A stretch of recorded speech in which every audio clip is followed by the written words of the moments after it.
찬송가 159장입니다. 찬송가 159장 기뻐 찬송하세 주님 부활했네.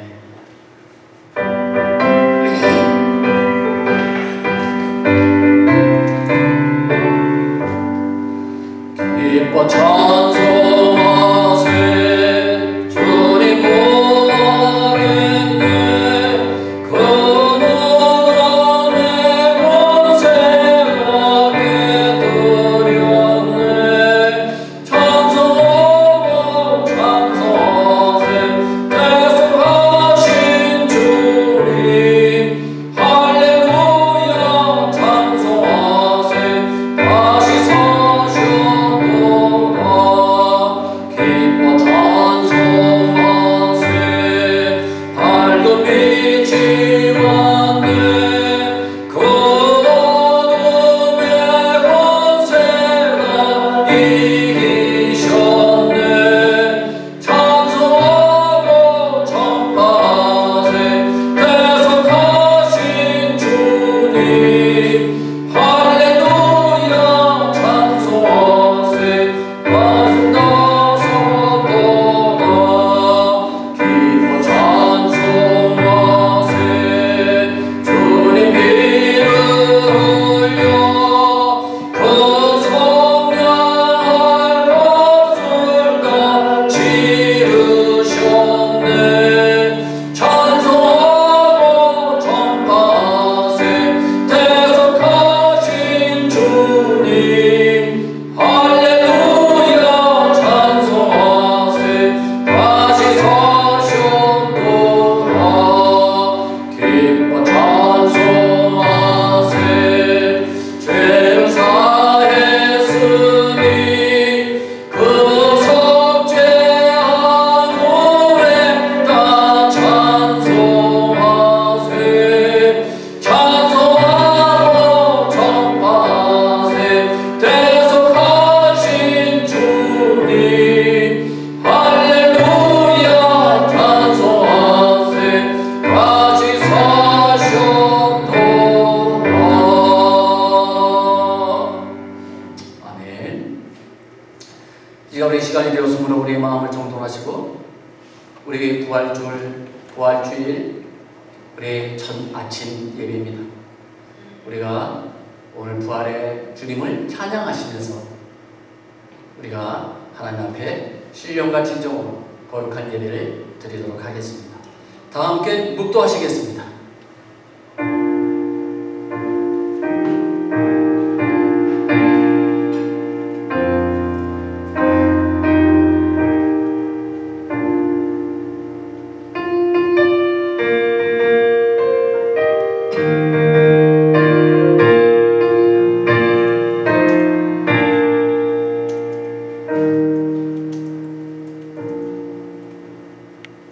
하늘에 계시는 주여, 내가 눈을 들어 주께 향하나이다. 여호와여, 우리에게 은혜를 베푸시고 또 은혜를 베푸소서.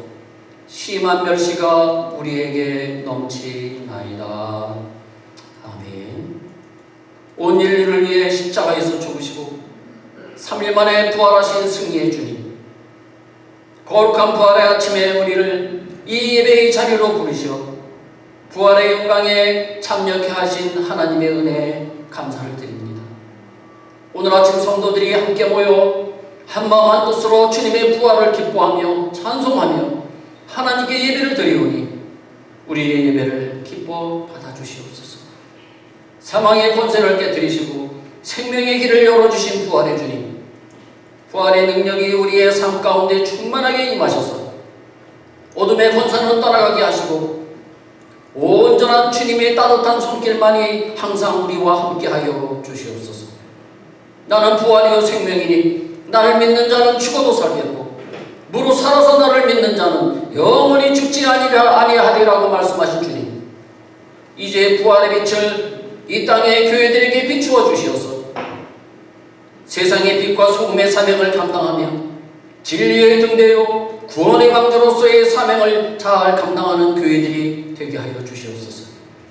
부활의 능력이 우리 성도님들의 가정과 직장과 사업장 위에 나타나 성장과 회복과 축복의 놀라운 역사가 일어나게 하여 주시옵소서.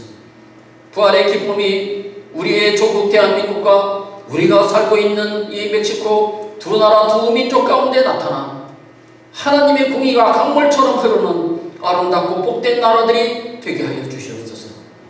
부활의 영광이 온 세상을 덮으셔서 테러와 종교 분쟁과 전쟁과 인종차별과 팬데믹으로 얼룩진 온 세상에 그리스도의 긍휼이 임하여 모든 것들이 회복되고 치유되는 놀라운 은혜를 허락하여 주시옵소서. 우리 교회를 위해서 기도합니다. 온 성도님들이 말씀으로 변화되고 새로워지며 믿음이 날마다 성장하여 그리스도의 믿음에까지 성장하게 하여 주시옵소서.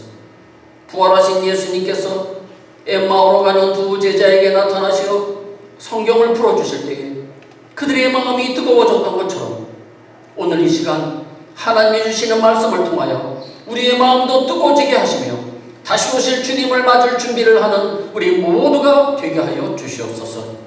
사망 권세를 이기시고 다시 사신 우리 주 예수 그리스도의 이름으로 기도드립니다.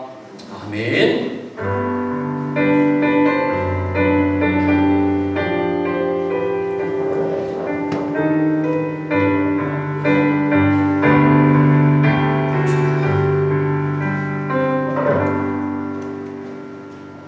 우리 다 같이 일어나셔서 우리 찬송가 2장을 부르시겠습니다. 찬송가 2장 찬양, 성부, 성자, 성령.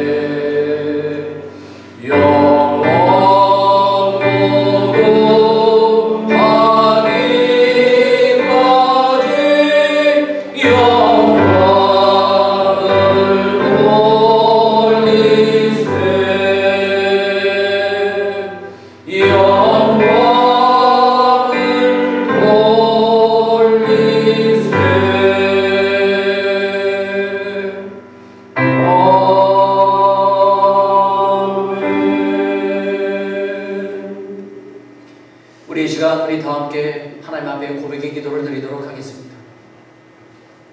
지난 한 주간 동안 우리의 삶을 뒤돌아보시고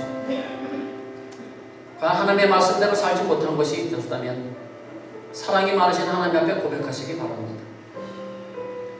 하나님을 알면서도 하나님의 말씀을 알면서도 세상의 법을 따라가며 세상의 말에 귀를 기울였던 것, 이 시간 하나님 앞에 고백하시기 바랍니다. 내가 마음으로 생각으로 내가 육신으로 지었던 죄들이 있다면 오늘 이 시간 하나님 앞에 고백하시기 바랍니다.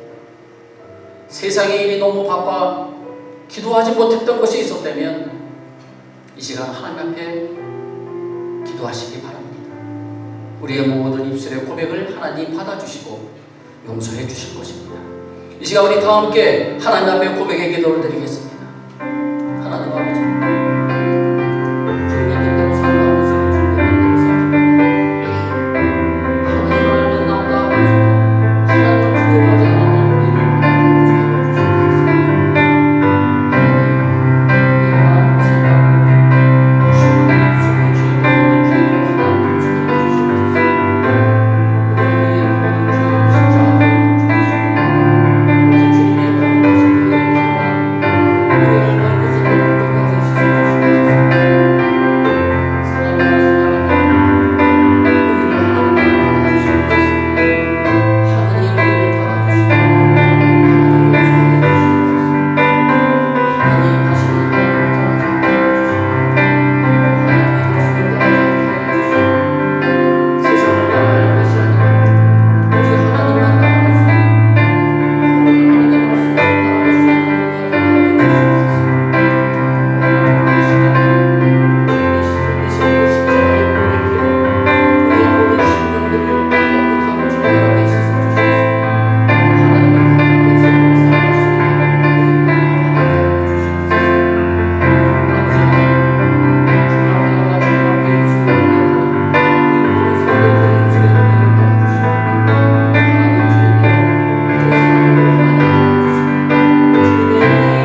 너희 죄가 주홍 같을지라도 눈과 같이 휘어질 것이요 진홍같이 붉을지라도 양털과 같이 되리라. 아멘. 사도신경으로 신앙 고백 드리시겠습니다. 전능하사 천지를 만드신 하나님 아버지를 내가 믿사오며 그 외아들 우리 주 예수 그리스도를 믿사오니 이는 성령으로 잉태하사 동정녀 마리아에게 나시고 본디오 빌라도에게 고난을 받으사 십자가에 못 박혀 죽으시고 장사한 지 사흘 만에 죽은 자 가운데서 다시 살아나시며 하늘에 오르사 전능하신 하나님 우편에 앉아 계시다가 저리로서 산 자와 죽은 자를 심판하러 오시리라. 성령을 믿사오며 거룩한 공예와 성도가 서로 교통하는 것과 죄를 사하여 주시는 것과 몸이 다시 사는 것과 영원히 사는 것을 믿사옵나이다. 아멘. 오늘 하나님께서 우리에게 주신 말씀은 사도행전 17장 16절부터 20절 그리고 32절부터 34절까지 말씀이 되겠습니다. 제가 여러분들에게 봉독해 드리겠습니다.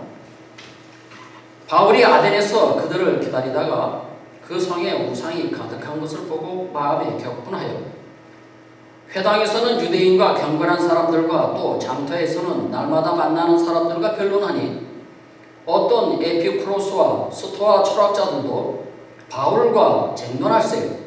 어떤 사람은 이르되 이 말쟁이가 무슨 말을 하고자 하느냐 하고 어떤 사람은 이르되 이방신들을 전하는 사람인가 보다 하니 이는 바울이 예수와 부활을 전하기 때문이로라.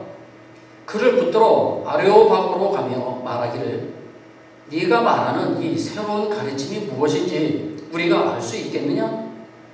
네가 어떤 이상한 것을 우리 귀에 들려주니 그 무슨 뜻인지 알고자 하노라 하니 그들이 죽은 자의 부활을 듣고 어떤 사람은 조롱도 하고 어떤 사람은 이 일에 대하여 내 말을 다시 듣겠다 하니 이에 바울이 그들 가운데서 떠나며 몇 사람이 그를 가까이 하여 믿으니 그 중에는 아레오바고 관리 디오누시오와 다말이라고 하는 여자와 또 다른 사람들도 있었더라. 아멘. 자리에 앉아주시기 바랍니다. 오늘 부활의 아침 오늘 예배에 참석하신 여러분들 주님의 이름으로 축복합니다. 내 영혼이 장관같이 범사가 잘 되시고 강건하시기를 주님의 이름으로 다시 한번 축복을 드립니다. 오늘 본문의 말씀은요, 제가 사도행전을 지난번에 한번 17장 말씀을 드렸던 부분인데 같은 본문의 말씀이지만 주제는 다릅니다. 오늘 주제는 부활에 대한 세 가지 반응에 대해서 한번 알아보도록 하겠습니다. 바울이 부활에 대해서 예수님의 죽으심과 부활에 대해서 전했는데 그 말을 들은 사람들의 반응이 크게 세 가지가 나옵니다. 그래서 그 반응에 대해서 오늘 한번 알아보도록 하겠습니다. 인류 역사 가운데 가장 슬픈 날이 어느 날인지 아십니까? 아담과 하와가 하나님의 말씀을 어기고 에덴 동산에서 쫓겨난 날입니다. 그로 인해서 그날 이후로 인간 세계에 죄와 고통이 들어왔기 때문에 가장 슬픈 날이 바로 그날입니다. 그렇다면 인류 역사에서 가장 복되고 기쁜 날은 어느 날일까요? 그날은 바로 예수님이 무덤에서 다시 살아나신 바로 오늘입니다. 예수님께서 처음 이 세상에 탄생하신 성탈전도 복되고 기쁜 날이지만은요, 부활절은 예수님께서 인류의 죄를 위해서 대신 십자가에서 죽으시고 무덤에서 3일 만에 부활하심으로 인류에게 부활의 생명을 주신 날이기에 더욱 복되고 기쁜 날인 것입니다. 예수님이 무덤에서 부활하신 것처럼 예수님을 믿는 모든 성도님들도 부활할 수 있다는 소망을 주시는 날이기에 참으로 복되고 기쁜 날인 것입니다. 구약 욥기서 14장에 보시면 이런 말이 있습니다. 사람이 죽으면 어찌 됩니까? 이런 질문이 있습니다. 사람이 죽으면 어떻게 될까요? 그걸로 모든 것이 끝날까요? 아니면 그 다음 세계가 있나요? 이 질문은 모든 세대, 모든 인류에게 주신 질문입니다. 사람이 살아가면서 죽음처럼 분명한 것은 없습니다. 누구나 죽기 때문이죠. 지금도 우리 주위에 흔히 듣고 보는 것이 바로 죽음입니다. 어떤 분이 돌아가셨다, 어떤 분이 장례를 치렀다, 뭐 이런 얘기들을 우리가 많이 듣고 우리 가까운 친척이나 우리 가족들 가운데도 그런 소식을 듣고 있죠. 죽음은 누구나 한 번은 반드시 겪어야 하는 과정이며 이 죽음을 피할 수 있는 사람은 이 지구상에 단 한 사람도 없다는 사실입니다. 그래서 히브리서 9장 27절에서 이렇게 말씀했습니다. 한 번 죽는 것은 사람에게 정해진 것이요 그 후에는 심판이 있으리니. 이처럼 죽음에서 면제받은 사람은 아무도 없고요. 죽음 이후에는 반드시 하나님 앞에서 재판을 받는다는 것입니다. 네가 과연 누구를 위해서 살았느냐? 어떻게 살았느냐? 이 부분에 대해서 하나님께서는 분명하게 재판을 하신다는 것입니다. 그러나 중요한 것은 하나님을 믿고 부활하신 예수님을 믿는 하나님의 자녀들은 죽음이 끝이 아니라는 것입니다. 그래서 예수님께서 요한복음 14장 19절에서 이렇게 말씀하셨습니다. 조금 있으면 세상은 나를 보지 못할 것이로되 너희는 나를 보리라. 이는 내가 살아있고 너희도 살아있겠습니다. 아멘. 무슨 말씀이죠? 며칠 후에 내가 죽어서 무덤에 들어가지만은 3일 후에 부활하여 하늘로 올라갈 것이라는 것입니다. 그러나 너희는 나를 하늘에서 볼 것이라는 거예요. 왜냐하면 내가 하늘에서 살고 있고 너희도 비록 죽지만 부활하여서 하늘에서 나와 함께 살 것이기 때문에 너희들 걱정하지 말라는 것입니다. 얼마나 귀한 말씀입니까? 그래서 그리스도인들은요, 장례식을 하면서요, 슬픈 노래를 부르지 않고 소망의 찬송을 부르는 것입니다. 그러니까 세상 사람들은 이해를 잘 못하죠. 아니, 사람이 죽었는데 뭐가 좋다고 저렇게 찬송을 하고 그래? 우리가 부르는 찬송은요, 소망의 찬송을 부르는 것입니다. 며칠 후 요단강 건너서 만나리. 며칠 후 요단강 건너서 만나리. 우리가 장례식 때 흔히 부르는 찬송이죠. 며칠 후, 그때가 언제인지 모르지만 우리도 죽고 나면 당신을 만날 것입니다. 그런 소망의 찬송. 오늘 본문으로 돌아가겠습니다. 오늘 말씀은요, 바울이 2차 전도 여행 때 그리스, 아테네에서 하나님이 없다고 주장하는 사람들과 또한 그 성에 우상이 가득한 것을 보고 안타까워하면서 그들과 변론한 내용이 오늘 말씀입니다. 본문 18절에 보시면은요, 바울이 에피쿠로스와 스토아 철학자들과 논쟁을 했다고 했습니다. 이 사람들이 어떤 사람인지는 제가 조금 이따가 다시 설명을 드리겠고요. 그들이 바울이 전하는 예수와 부활에 관한 그 이상한 교리를 들었기 때문에 그들과 논쟁이 일어났습니다. 그들이 바울을 붙들고요, 아레오바고 법정으로 가면서 바울에게 이렇게 물어봅니다. 19절 말씀입니다. 네가 말하는 이 새로운 가르침이 무엇인지 우리가 알 수 있겠느냐? 이때 바울은 하나님의 심판과 예수 그리스도의 부활에 대해서 그들에게 가르쳐 줍니다. 바울의 가르침을 들은 이 사람들은요, 크게 세 가지 반응을 보입니다. 첫 번째 반응은요, 예수님의 부활의 가르침을 듣고요, 비웃었습니다. 세상에 죽었던 사람이 어떻게 살아나? 비웃었어요. 자, 본문 32절 말씀을 한번 보시기 바랍니다. 그들이 죽은 자의 부활을 듣고 어떤 사람은 조롱도 하고 조롱했어요. 비웃었어요. 그런데 그럴 수밖에 없는 것이요, 에피쿠로스의 학파들은요, 죽음 후의 세계를 믿지 않았습니다. 죽으면 인간은 끝나지. 그렇게 믿고 있던 사람들이. 그리고요, 이 스토아 철학자들은요, 영혼의 불멸은 믿지만은 죽었던 육신이 다시 살아난다는 것은 믿지 않았기 때문입니다. 그래서 이들은 예수님의 부활을 조롱하고 비웃었습니다. 어느 시대에나 하나님을 비웃는 사람들은 늘 있습니다. 지금도 하나님을 비웃는 사람들이 얼마나 많이 있습니까? 하나님을 믿으라고 하면요, 하나님을 나에게 보여주면 내가 믿겠다. 그런 사람들이 얼마나 많습니다. 그래서 교회에 나오시면 알 수 있다고 그렇게 말하면요, 바쁘다는 핑계로, 시간이 없다는 핑계를 대면서요, 교회를 비웃고 하나님을 무시해버립니다. 우리가 전도하면서 흔히 당하는 그런 일들입니다. 여러분들 창세기 6장을 한번 보시면 하나님께서 죄악으로 가득한 세상을 대홍수로 심판하시는 내용이 나오죠. 믿음의 사람 노아는 홍수 심판에 대한 그 하나님의 계시를 받고요, 주위 사람들에게 준비하라고 애타게 부르짖으며 쫓아다녔습니다. 그런데 사람들은 어떻게 했습니까?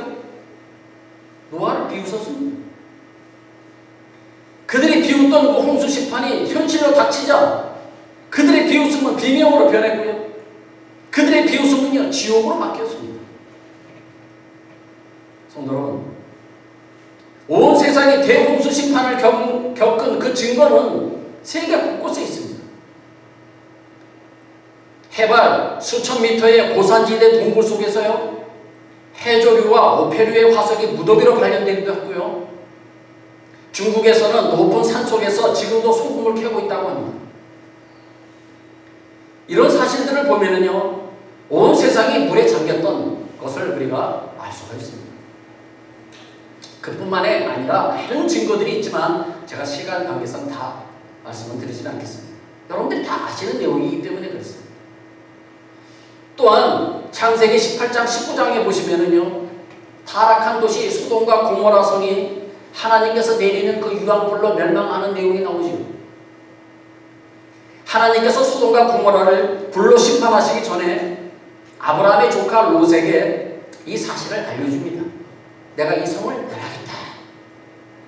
롯은 급한 마음에 뛰어다니면서요, 자기 가족들에게 이 소식을 알렸습니다. 하나님이 이 성을 심판하신데 빨리 준비해야 돼. 빨리 도망가야 돼.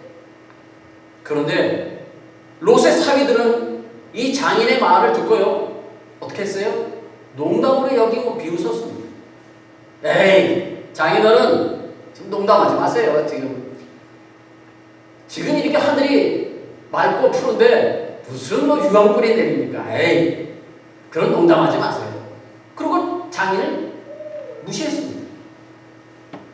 그 말씀을 한번 보실까요? 창세기 19장 14절 말씀입니다. 롯이 나가서 그 딸들과 결혼할 사위들에게 말하여 이르기를 여호와께서 이 성을 멸하실 터이니 너희는 일어나 이곳에서 떠나라 하되 그의 사위들은 농담으로 여겼더라.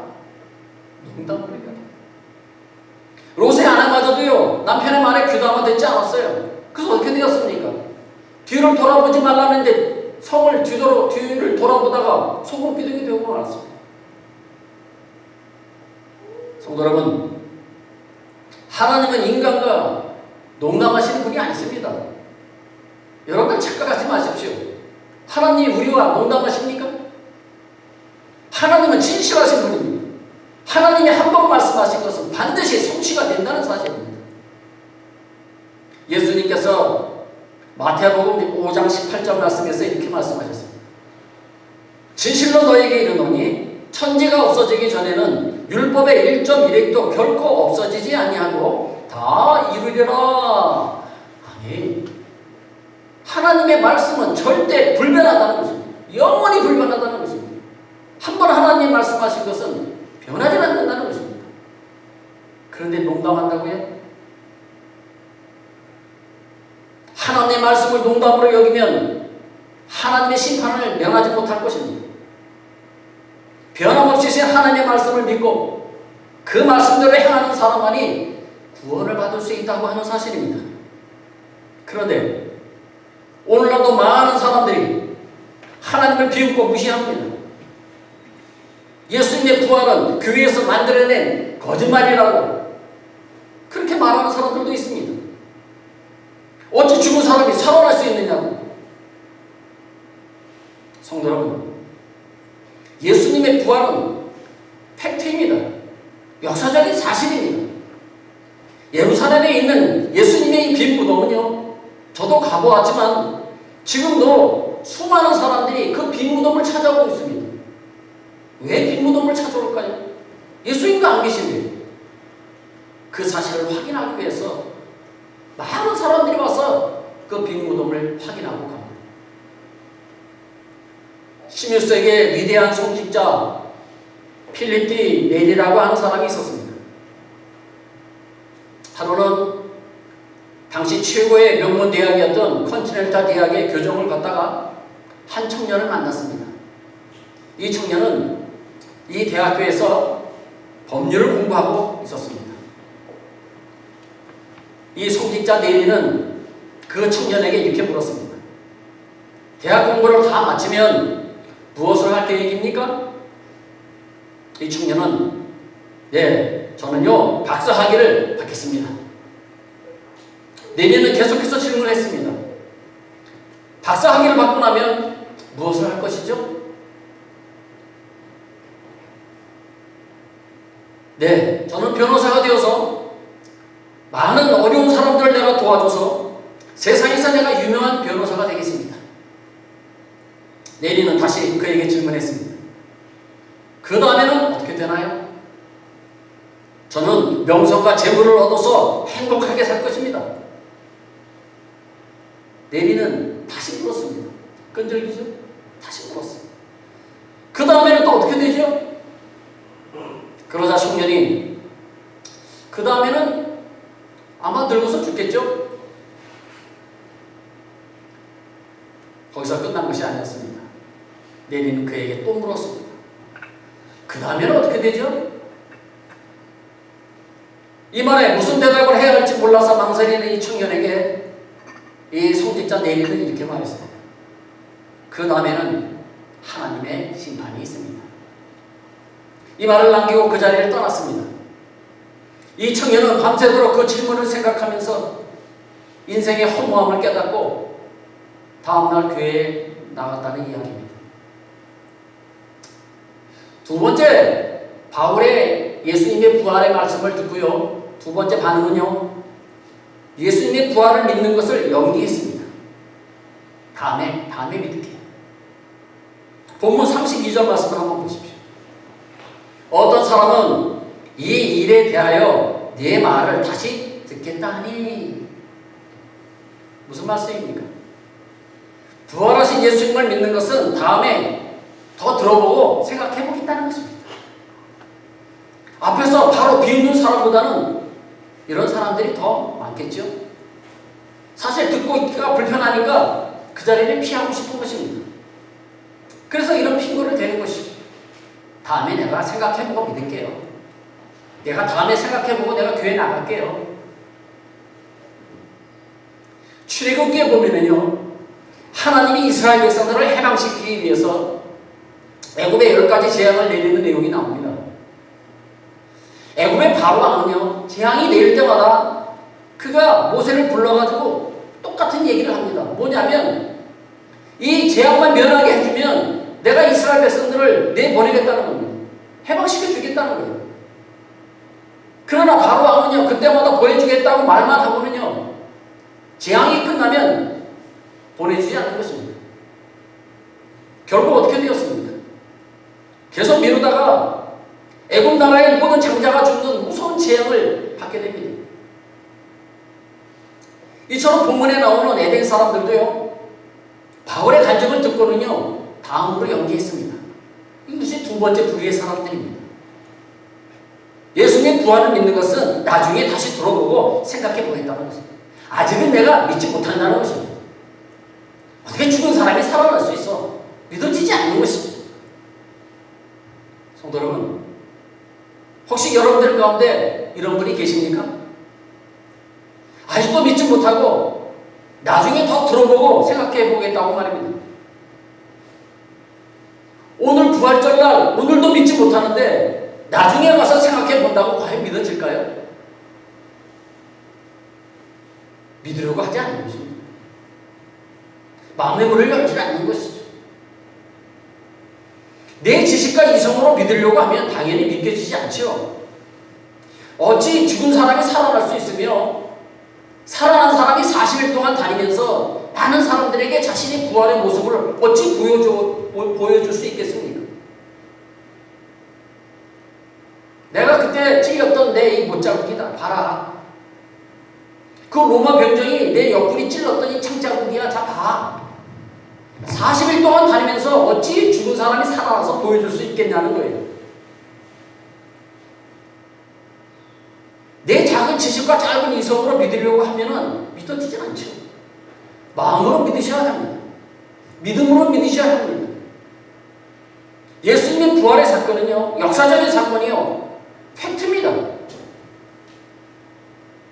하나님은 오늘, 지금이라고 말씀하시는데 사람들은 내일이라고만 합니다. 여기에 인간의 비극이 있습니다. 왜냐하면 내일은 내 날이 아니기 때문에 그렇습니다. 내 날은 하나님의 날이라는 것입니다. 하나님의 손에 달려있는 날입니다. 내일 여러분들이 어떻게 될지 아십니까? 어떻게 될지 아시겠어요? 저도 모릅니다. 내일은 하나님의 날이에요. 잠언서 27장 1절 말씀에 보시면은요, 너는 내일 일을 자랑하지 말라. 하루 동안에 무슨 일이 일어날지 네가 알 수 없음이니라. 내일 무슨 일이 일어날지 어떻게 알겠습니까? 오늘 일도 모르는데요. 악마가, 마귀가 사람을 미혹할 때 가장 설득력 있게 사용하는 방법이 내일로 미루는 것입니다. 다음에 믿지. 다음에 내가 더 열심히 믿을게. 다음에 내가 봉사하지 뭐. 다음에 내가 더 잘하지 뭐. 이런 다음이라고 하는 말의 배후에는요, 사탄이 존재한다는 사실을 우리는 기억하셔야 합니다. 어느 교회 장로님 아들이 고등학교 3학년이 되면서부터 교회에 나오질 않는 것입니다. 보통 한국에 그런 경우가 많죠. 목사님이 장로님에게 그 이유를 물었더니 그 장로님이 하는 말이, 요즘 대학 입시 공부하느라 못 나오는데 앞으로 이제 대학 입시 합격하면 나을 것입니다. 걱정하지 마십시오, 목사님. 목사님은 그 안타까운 마음으로 그렇습니까? 그러고 돌아섰습니다. 그런데 그 아들이 그 해에 대학에 떨어졌습니다. 그 다음 해에도 또 떨어졌습니다. 계속해서 3번을 떨어졌습니다. 그래도 장로님의 가족은 그래도 교회에 나왔지만 이 아들은 창피하다고 교회에 나오지 않는 것입니다. 그 아들은 술집을 드나들면서 친구들과 어울려 방탕한 생활을 하기 시작했습니다. 친구들과 어울려 술집과 클럽을 돌아다녔습니다. 어떻게 되었을까요? 이 아들이 용산 나이트클럽 화재 사고 때 그만 불에 타서 죽고 말았습니다. 왜 이렇게 되었습니까? 대학에 합격하면, 내가 나중에 잘 되면, 내가 나중에 시간이 되면, 나중에, 다음에, 이런 유혹 때문입니다. 이거는 마귀의 방법입니다. 예수님께서 누가복음 12장 20절에서 이렇게 말씀하셨습니다. 어리석은 자여, 오늘 밤에 네 영혼을 도로 찾으리니 그러면 너의 준비한 것이 누구의 것이 되겠느냐 하셨으니. 아멘. 오늘 밤에 너의 영혼을 데려가면 네가 준비한 것이 어떻게 되겠느냐? 네가 창고에다가 쌓아놨던 그 보물들 누가 갖겠느냐? 그 말씀입니다. 오늘이 중요한 것입니다. 혹시 우리도 믿음의 결단을, 회개의 결단을, 순종의 결단을, 헌신과 봉사의 결단을 내일로 미루고 계시지는 않습니까? 성도 여러분, 내일은 보장된 날이 아닙니다. 내 날이 아닙니다. 그것을 여러분들 잊지 마시고 사시기 바랍니다. 세 번째 반응입니다. 예수 그리스도의 부활을 듣고 믿었습니다. 바울이 전하는 그 예수 그리스도의 부활을 그 자리에서 듣고 믿은 사람이 있었습니다. 우리 같은 사람들이 있겠죠? 본문 34절 말씀 한번 보십시오. 몇 사람이 그를 가까이 하여 믿으니 그 중에는 아레오바고 관리 디오누시오와 다말이라 하는 여자와 또 다른 사람들도 있었더라. 아멘.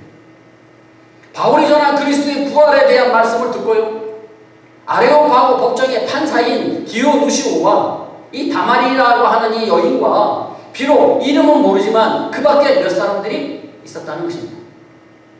그들은 예수 그리스도의 부활을 믿고 담대하게 예수 그리스도를 구원자로 고백을 했습니다. 다시 말씀드리지만 예수 그리스도의 부활은요, 역사적인 사건이에요. 팩트예요. 역사는 조작이 불가능한 것입니다. 조작된 역사는요, 언젠가는 밝혀지게 되어 있습니다. 일본은 지금도 역사를 조작하고 있습니다. 여러 가지가 있지만 그 중에서 최근에 이슈가 되고 있는 위안부 문제만 제가 말씀드리겠습니다. 뭐 독도 문제도 있고 여러 가지가 있지만 시간 관계상 이 위안부 문제만 제가 말씀을 드리겠습니다. 위안부가 무엇입니까? 일본군을 위해서 강제로 끌려간 여성들을 이루는 말입니다. 그건 위안부라고 합니다. 일본은 2차 세계대전 때 한국인 처녀 수십만 명을 강제로 끌고 갔습니다. 가난한 집안의 여성들을요, 식당에 간호사로 취직시켜준다고 속여가지고요, 일본으로 데려갔고요, 길에서 강제로 끌고 간 경우가 더 많았다고 합니다. 이들은 군수물자를 만드는 공장에서 강제로 일을 시키고요, 그리고 많은 여인들을 전쟁터로 끌고 가서 일본군의 성적인 노예 생활을 시켰습니다. 그런데 일본 정부는요, 지금도 그 여자들이 자원해서 스스로 몸을 바쳤다는 것입니다. 아니죠. 절대 그렇지 않습니다. 강제로 끌고 갔고요, 취직시켜준다고 데리고 갔고요, 속여서 데리고 갔습니다. 일본 정부는 최근까지도요, 일본군 위안부를 강제로 동원한 것처럼 동원한 것을 인정하지 않고 있습니다. 자원했다는 것입니다. 그런데 여러분, 역사는 속이지 못하는 것입니다. 언젠가는 다 밝혀지게 되어 있습니다. 예수님의 부활의 사건은요, 역사적인 사실입니다. 속일 수 없는 진실한 사건입니다. 내 생각으로 이해되지 않는다고 역사를 부정한다면 과연 그 사람이 진정한 지성인입니까? 만약 그런 사람이 있다면 역사를 무시하는 이 일본 사람들과 똑같은 사람입니다. 예수 그리스도의 부활에 대해서 세계적인 역사가인 아놀드 토인비는 이런 말을 했습니다. 이 사람은 역사를 연구하는 사람입니다. 한번 들어보십시오. 나는 여러 해 동안 여러 시대를 연구하고 여러 저서에 대한 증거도 조사해 보았지만 인간의 역사 가운데 예수 그리스도가 죽으신 후 다시 살아났다는 명백하고 확실한 증거는 없습니다. 라고 말합니다. 자기가 모든 것을 조사해 봤다는 것입니다. 책, 또 역사적인 거 모든 걸 조사해 보니까 예수님의 부활은 팩트라는 거죠. 역사적인 사건이라는 것입니다. 부활의 신앙은요, 기독교만이 가지고 있는 탁월함입니다. 어느 종교도 무덤에서 그 교주가 다시 살아난 얘기는 없습니다. 바울은 고린도전서 15장 20절에서요, 예수님의 부활을 가리켜서 천열매라 그렇게 말을 했습니다. 천열매. 자, 한번 말씀 보실까요? 고린도전서 15장 20절입니다. 그러나 이제 그리스도께서 죽은 자 가운데서 다시 살아나서 잠자는 자들의 천열매가 되셨도다. 아멘. 여기 천열매가 무슨 뜻일까요? 여러분, 천열매는 여러분들 아시는 것처럼 농사를 지어가지고 수확할 때가 되었을 때 제일 먼저 한 단을 베어서 하나님의 성전에 바치면서 하나님께 감사하는 그 곡식단을 천열매라고 합니다.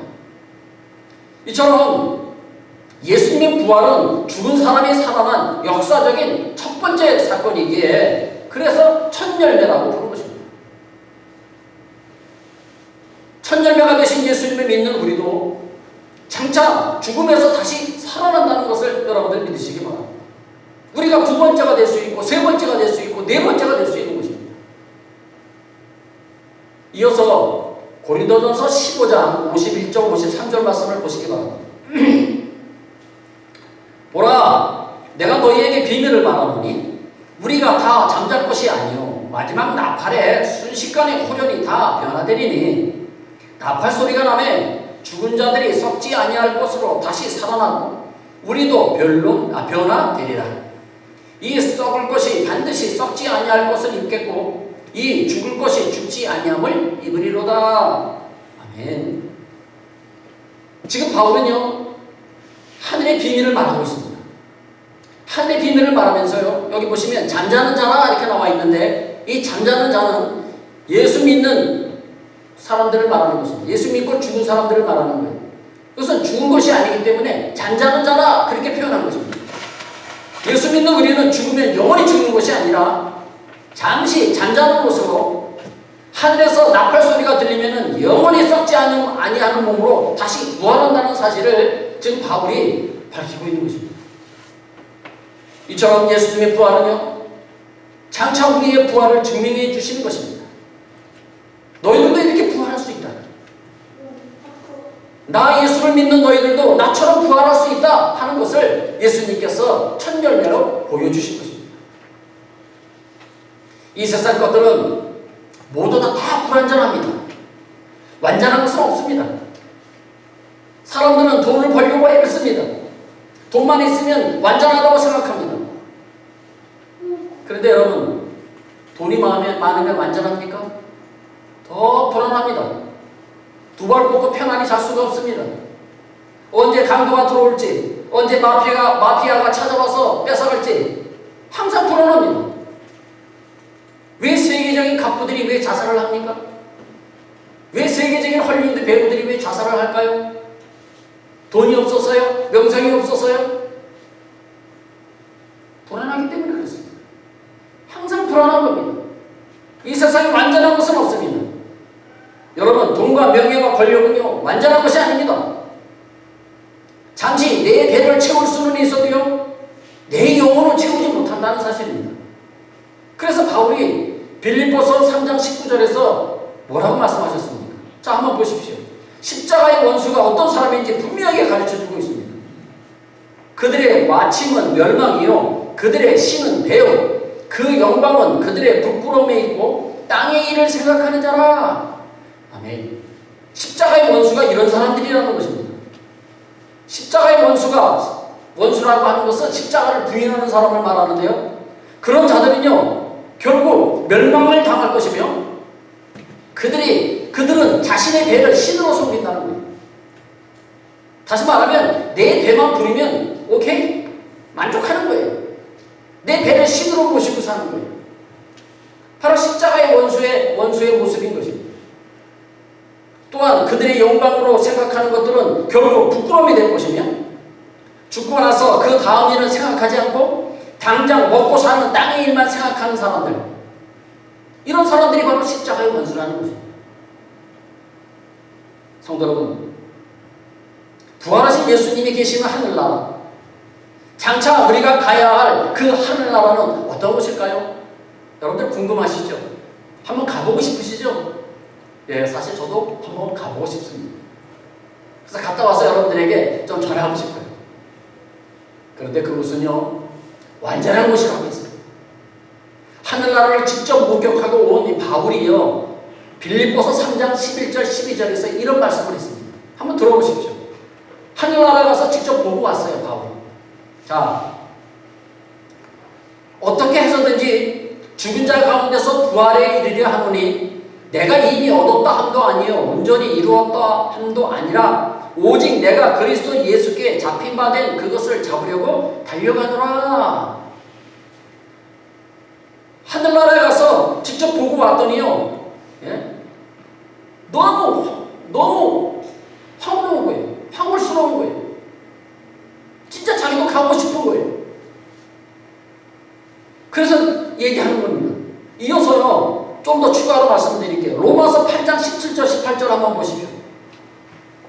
우리가 그와 함께 영광을 받기 위하여 고난도 함께 받아야 할 것이니라 생각하건대 현재의 고난은 장차 우리에게 나타날 영광과 비교할 수 없도다. 현재의 고난은 장차 우리가 받게 될 하늘의 영광과 비교할 수 없다는 거예요. 직접 가서 보고 온 소감이에요. 어떤 고난과 역경이 있다 할지라도요, 하늘에서 하나님의 영광을 받기 위해서 예수 믿고 전하는 이 일을 나는 절대로 포기할 수 없다, 그런 뜻입니다. 그 이유가 무엇입니까? 부활하신 주님이 계신 하늘나라, 내가 직접 본 하늘나라, 장차 우리가 가야 될 하늘나라는요 너무도 아름답고 황홀하기 때문에 이 세상 그 무엇과도 바꿀 수 없다는 것입니다. 비록 내가 고난과 역경이 있다 할지라도, 여러분들 예수 믿는 거, 교회 나오는 거 힘드시죠? 이것도 사실 고난이에요. 역경이에요. 더 자고 싶죠? 6일 동안 일하고 7일 주일날 자고 싶죠? 쉬고 싶죠? 그런데도 교회에 나오시는 거 고난 아닙니까? 이것이 바로 고난이에요. 역경입니다. 그러나 이 고난과 역경을 우리가 이겨내면 하나님의 나라는요 이 세상 고난과 비교할 수 없다는 거예요. 너무너무 황홀하고 너무너무 좋아서 말이에요. 바울이 하늘나라 가서 보고 와서 느낀 걸 얘기하는 거죠. 무덤에서 부활하신 예수님은요 40일간 이 세상에 더 계시면서 많은 사람들에게 자신의 부활된 모습을 보여주시고요 다시 하늘로 올라가셨습니다. 하늘로 올라가시는 모습과 마지막 경고하신 말씀이 사도행전 1장 8절 11절에 기록되어 있습니다. 자, 우리 같이 한번 읽고 오늘 말씀을 정리하고 마치도록 하겠습니다. 자, 시작. 오직 성령이 너희에게 임하시면 너희가 권능을 받고 예루살렘과 온 유대와 사마리아와 땅끝까지 이르러 내 증인이 되리라 하시니라. 이 말씀을 마치시고 그들이 보는 데에 올려져 가시니 구름이 그를 가리어 보이지 않게 하더라.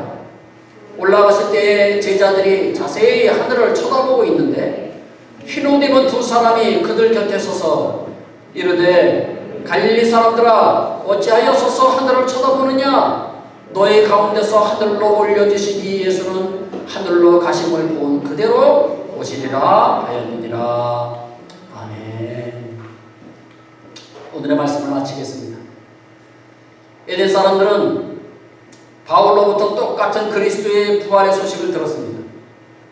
그런데 어떤 사람은 비웃었고 어떤 사람은 믿는 것을 다음으로 미루었고 또 어떤 사람은 바로 그 자리에서 믿고 전파했습니다.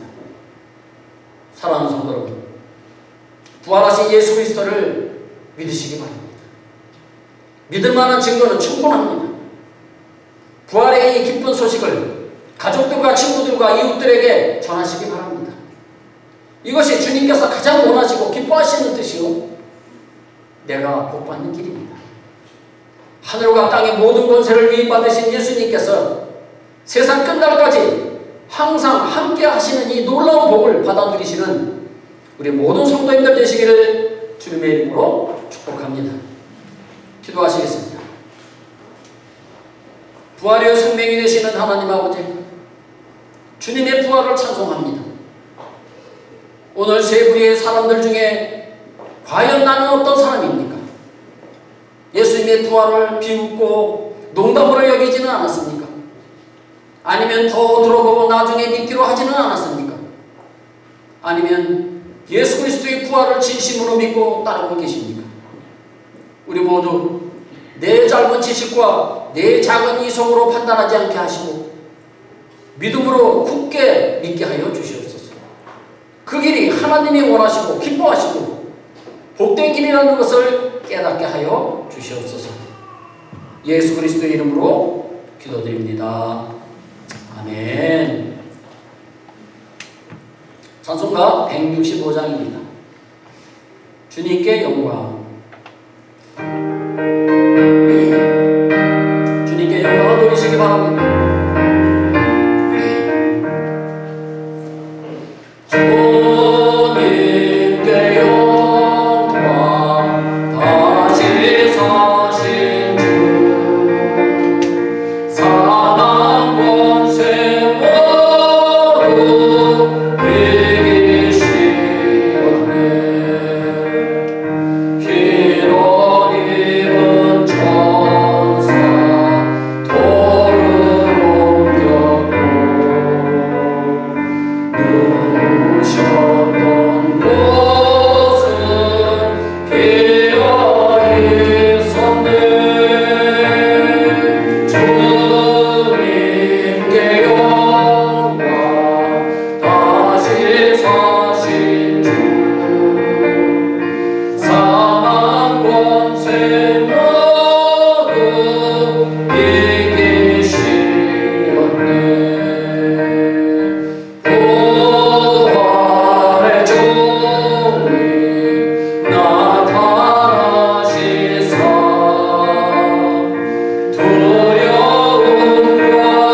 여러분들이 드린 예물을 위해서 제가 잠시 기도하겠습니다. 복의 근원이 되시는 하나님 아버지, 이 어려운 시기에도 주님의 은혜 가운데 우리의 가정을 지켜주시고 우리의 모든 삶을 경영하여 주시고 보호하여 주셨음을 감사를 드립니다.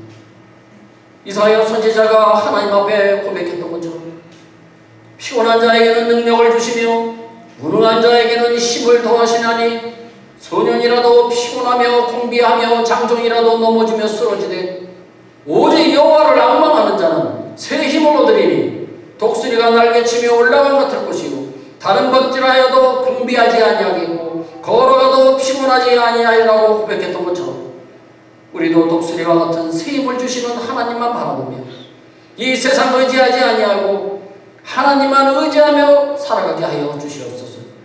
하나님 아버지, 우리의 마음과 정성을 담아 예물을 드렸사오니 주님 받아주시고 축복하여 주시옵소서.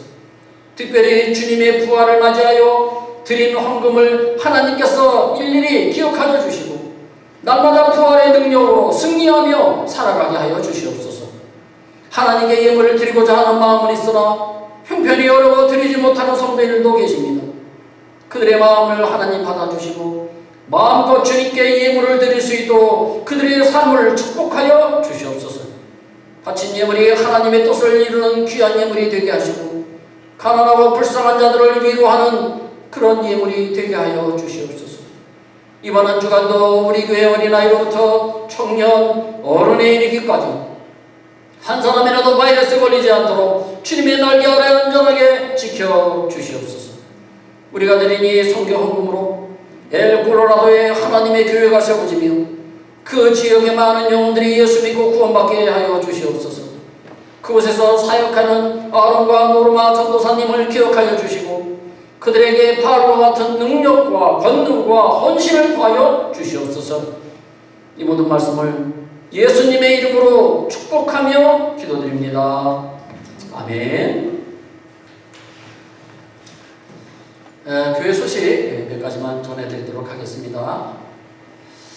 4월 중에 제가 세례식을 거행하고자 합니다. 아래에 해당되시는 분들은 신청해 주시기 바랍니다. 목장장님이나 목동님에게, 청년은 청년부장에게 신청해 주시면 고맙겠습니다. 첫 번째, 세례 대상자입니다. 저희 교회 나오신 지 6개월 이상 되신 분 중에서 만 14세 이상 되신 분, 그리고 예수 믿는 분, 뭐 당연한 거죠. 이런 분은 세례 대상이 됩니다. 입교 대상자, 두 번째, 유아 세례를 어렸을 때 받으신 분, 만 14세 이상 되어서 스스로 신앙을 고백하시는 분, 그는 입교 대상자가 됩니다. 마지막 세 번째, 유아 세례입니다. 부모 중 한 분이라도 세례를 받은 자녀로서 만 2세 이하의 아이에 해당이 됩니다. 2세가 조금 넘더라도 제가 받아들이겠습니다. 왜냐하면 그동안 바이러스 때문에 세례식을 안 했기 때문에 조금 연기가 되신 분들도 제가 이번에 받도록 그렇게 하겠습니다. 그래서 해당이 되시는 분들은 목장장님이나 목동님들, 또 청년부장에게 여러분들 말씀해 주시고요. 또 저나 우리 사모에게 말씀해 주시면 제가 신청을 받고 며칠 동안 교육을 하고 그리고 세례식을 하도록 그렇게 하겠습니다. 순회 영상 업무가 4월 12일, 13일 이틀 동안 있습니다. 그래서 여러분들 한국 대사관 홈페이지에 들어가셔서 신청을 하셔야 됩니다. 혹시 여러분들 볼 일이 있으신 분들은 미리 신청을 하셔야지, 예약을 하셔야지 되니까 들어가셔서 예약을 하시고요. 장소는 여기 나베 요 뒤편에 있는 홀리데이 인 호텔에서 시행한다고 합니다. 자, 우리 다 함께 일어나셔서 우리 마지막 송 우리 부르시고 제가 축도함으로 모든 예배를 마치겠습니다. 예수 우리 왕이요, 우리 함께 부르겠습니다.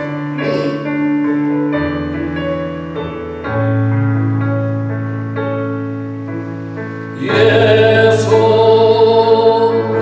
우리 왕이요, 이곳에 오셔서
오늘 말씀을 듣고 예수 그리스도의 부활하심을 믿고 예수 그리스도의 부활을 모든 가족들과 이웃들에게 전파하기를 원하며 떠나는 우리 모든 성도인들 머리 위에, 그들의 가정과 직장과 사업장 위에, 그리고 우리 소망장로교회 위에, 그리고 우리의 조국 대한민국과 우리가 살고 있는 이 멕시코 땅 위에 지금부터 영원토록 함께 계실지어다. 아멘.